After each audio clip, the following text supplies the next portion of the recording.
Iconoclaste, tous les jours en direct sur Boursorama. C'est l'info éco pour tous et aujourd'hui on vous parle du placement qui rapporte le plus depuis 1900. Un peu de suspense, vous saurez tout dans quelques instants. On en parle avec Éric Delannoy. Bonjour. Bonjour. Président du cabinet Tenzing. Alors, le Crédit Suisse, banque suisse, a réussi ce tour de force quand même de compiler 120 ans donc de performance sur toutes les classes d'actifs, les actions, les obligations, le cash, tout ça sur une vingtaine de pays. Donc ça fait comme une base de données incroyable. Après, on verra que ça a ses forces et ses faiblesses. Et tout dépend quelle année on prend, le point d'entrée, le point de sortie. Mais quand même, c'est pas inintéressant pour voir, pour prendre un petit peu de hauteur. Et qu'est-ce qu'on voit? Que les actions, sur 117 ans, sans conteste, c'est le placement le plus profitable, le plus rémunérateur, le plus rentable depuis 1900, 5% par an. Voilà ce que rapportent les actions. C'est imbattable, c'est plus de 2 fois plus que les obligations. C'est imbattable, mais en même temps, on va dire, c'est compréhensible. Enfin, vous vous souvenez, quand il y a eu la crise de 2008, tout le monde s'étonnait, avec Madoff notamment, qu'on pouvait ne pas prendre de risques et gagner 10% par an, quoi. Enfin, et la crise de 2008 a ramené tout le monde à la réalité qu'il y a une corrélation incroyable entre le risque et la rentabilité. Cette étude-là fait la démonstration qu'on est presque dans une vérité historique que de corréler systématiquement le risque et la rentabilité. Les actions étant aujourd'hui les plus risquées parmi les classes d'actifs. Sauf que, alors là, sur 119 ans, 117 ans, on dit effectivement, sur plus de 100 ans, voilà, il n'y a pas de doute. Maintenant, quand on réduit un peu la période et qu'on ne monte pas au XXe siècle, mais qu'on reste au XXIe siècle, depuis l'an 2000, ce qu'on voit en revanche, c'est que les chiffres ne sont plus du tout les mêmes. Pour le coup, si les actions restent le placement le plus rémunérateur sur 117 ans, eh bien sur 17 ans, les actions font moins bien, elles sous-performent, elles font moins bien que les obligations. Pour le coup, elles font 2 fois moins bien.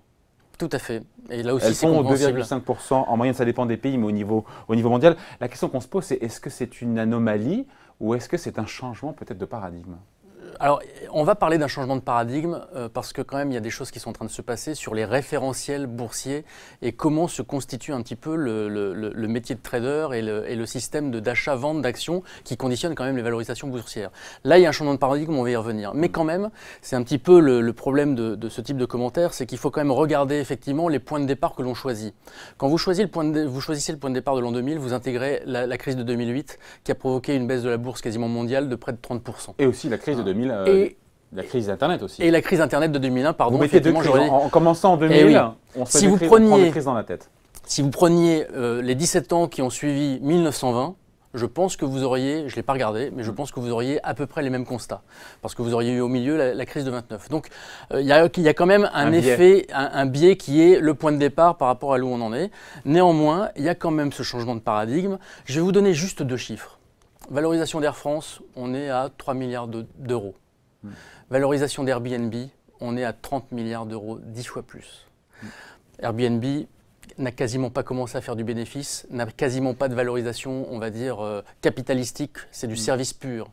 Valorisation d'Uber, 70 milliards de dollars. Alors que Uber, depuis sa création, fait entre 500 millions de dollars et 2 milliards de dollars de pertes, n'a jamais fait un bénéfice. Donc ce que vous dites, c'est qu'on est revenu dans une bulle sur certaines actions, les valeurs, les nouvelles techno, comme on appelait ça à l'époque. Absolument. Ça veut dire que depuis 2008, 2010, depuis la fin de la crise Internet, en fait, on est sur des manières de jouer avec le système action et la valeur action qui est un petit peu décorrélée du risque réel et de l'économie réelle. Mais il y en a moins. À l'époque, tout montait, tout était très cher à l'époque en 2000. Là, c'est quand même ciblé sur des leaders ou des futurs leaders. Leader, futur leader, on ne sait pas. WhatsApp, l'application WhatsApp, ils sont combien dans le monde? 500 personnes à peine. Ils se font racheter en permanence. La dernière valorisation, c'était 19 milliards de dollars. Enfin, on ne sait pas aujourd'hui ce que donneront ces modèles de la dématérialisation et ces modèles Internet. Il y aura des leaders de demain, mais néanmoins, par rapport à la nébuleuse des actions, on est beaucoup moins sur des fondamentaux qui étaient Saint-Gobain. Ils ont des usines, ils ont une production et il y a une corrélation forte avec notamment la croissance de l'économie.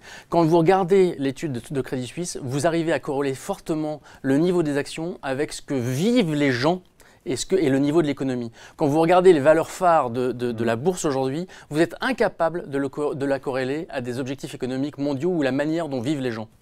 Toujours est-il que ces valeurs Internet sont inclus dans ces calculs. Et en tout cas, sur cette période, je reviens à 2000-2016, sur 17 ans, gain sur action en moyenne dans le monde, c'est 1,9% par an. Et avec des pays où c'est carrément négatif, je ne sais plus, je crois que c'est en Italie, c'est faible. C'est faible parce que dedans, on ne valorise, enfin l'économie, on va dire réelle, qui est quand même aujourd'hui la grosse représentation des marchés boursiers. Aujourd'hui, l'économie réelle est sous-valorisée.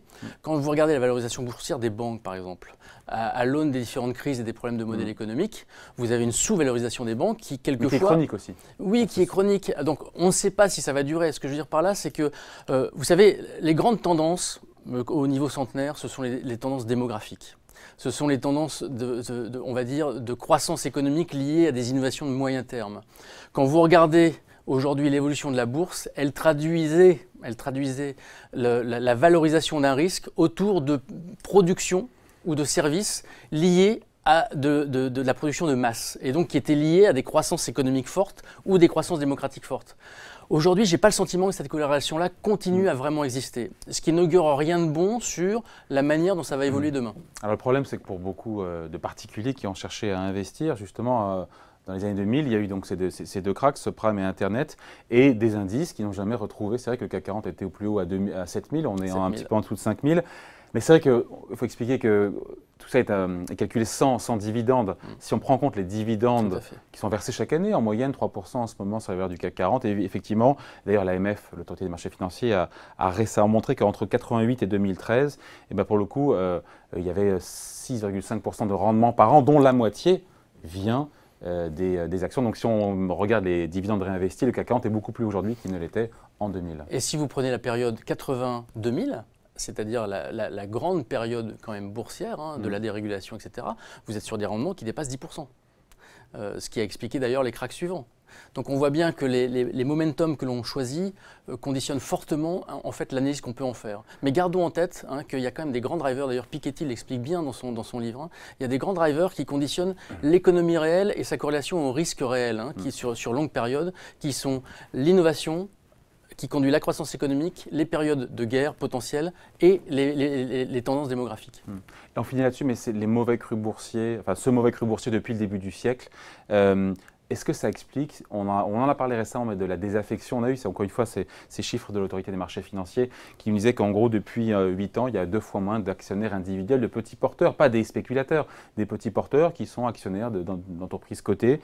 Et voilà, la question c'est comment est-ce qu'on peut mettre ou pas un terme à ce désamour, on va dire, entre les Français et les placements risqués. Est-ce que c'est une aversion viscérale? Est-ce que c'est une question de fiscalité, peut-être de culture financière aussi Alors, je pense qu'il y a un mix de tout ça. Culture financière, évidemment.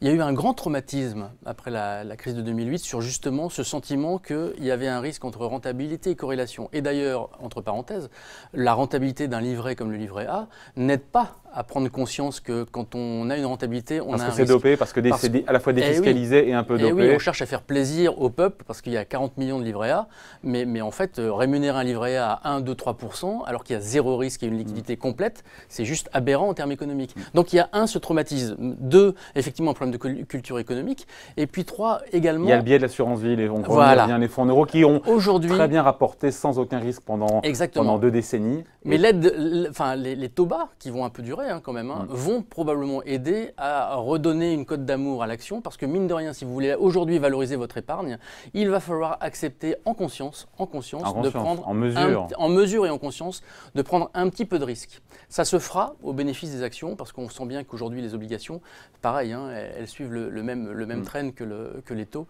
et ont une moindre rentabilité. Et puis on finit là-dessus, mais c'est pas le sujet, mais mieux vaut avoir un actionnariat français, je veux dire, pourquoi pas, on voit que les boîtes du CAC 40 sont détenues à 2 tiers, au moins 2 tiers, je sais pas. C'est un des sujets par de la présidentielle. C'est dommage que les dividendes, justement, n'aillent pas dans la poche des Français, plutôt que dans la poche de M. Smith, qu'on aime bien aussi, mais qui est retraité en Californie. C'est mieux que ça tombe dans nos poches à nous.